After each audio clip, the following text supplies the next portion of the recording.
ਪਿਆ जनाब पतीला पिया जी, इत्थे जनाब डोंगा पिया जी, मक्खियां नचदियां फिरदियां, बिल्ली थोड़ी देर नूं आ गई ना, ये आदाब के खिलाफ है। इस वास्ते खाना खाने तो बाद दस्तरखान समेटो, बर्तन चक के रखो। हाँ जी, और जिवें पंजाबी कहते कुछ जियां रन्ना तरह सारा गंद पा के रखना, ये कोई चंगी गल थोड़ी है। सफाई सुथराई ये ईमान का हिस्सा है, समझ आई कि नहीं।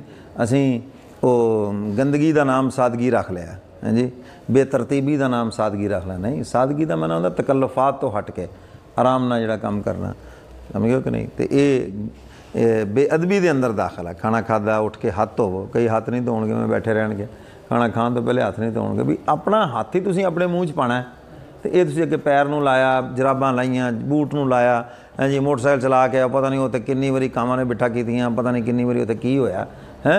तुहानूं नहीं पता भी वो मोटरसाइकिल की किसी ने किदां दा हत्थ लाया।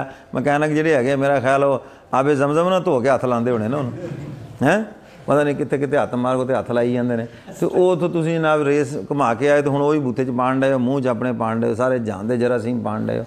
तो इस वास्ते खाना खाण तो पहले हत्थ धोवो। ए मोबाइल है, इनू पता नहीं किन्ने जरासीम लगे ने, एवें चलाते चलाते रोटी आ गई उवें शुरू हो गया। बई जाओ जाके हाथ धोवो, हाथ धो लिया तो हुण इनू ना चलाओ। इनू मैं ना एक दिन वाशरूम च एक लग्या घर, उधरों जोर लाई जाए, उधरों इधरों गला करिए, वो हया कर। मैं कहा यार मैंने लगता तू वाशरूम च। हाँ जी जी, फजूलियात है। तो इस वास्ते को आदाब जिंदगी दे ने। हाँ जी, इन्हां चीज़ों को देख के लोग मुतासर होंगे कि वाकई यार किसी की तरबीयत याफ्ता ने, कोई तरबीयत हुई है।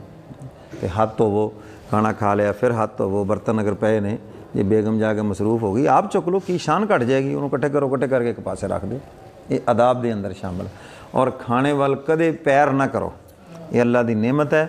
यदी जिन्नी कदर करोगे, जिन्नी यदी अजमत दिल च बिठाओगे, अल्लाह ताला उन्ना ही वसी रिज़क देंगे। हज़रत थानवी रहमतुल्लाह अलैह खाना खाण वास्ते ना जी कदे भी इस तरह नहीं होया सीगा कि उस सराहने वाले पासे बैठे हों तो पुआंदी वाले पासे खाना रखा, पुआंदी वाले पासे आप बहते होंदे सीगे ते खाना सराहने वाले पासे रखते होंदे सी। ये बड़ी इज्जत वाली चीज़ है। जेड़े वेखो जिन्हों लोगों को नहीं है नेमत, ये हसूल वास्ते घरों बेकार होए, वतनों बेवतन हो गए हैं जी, तो अल्लाह ताला ने दित्तियां, तो असीं इहदा इकराम करिए।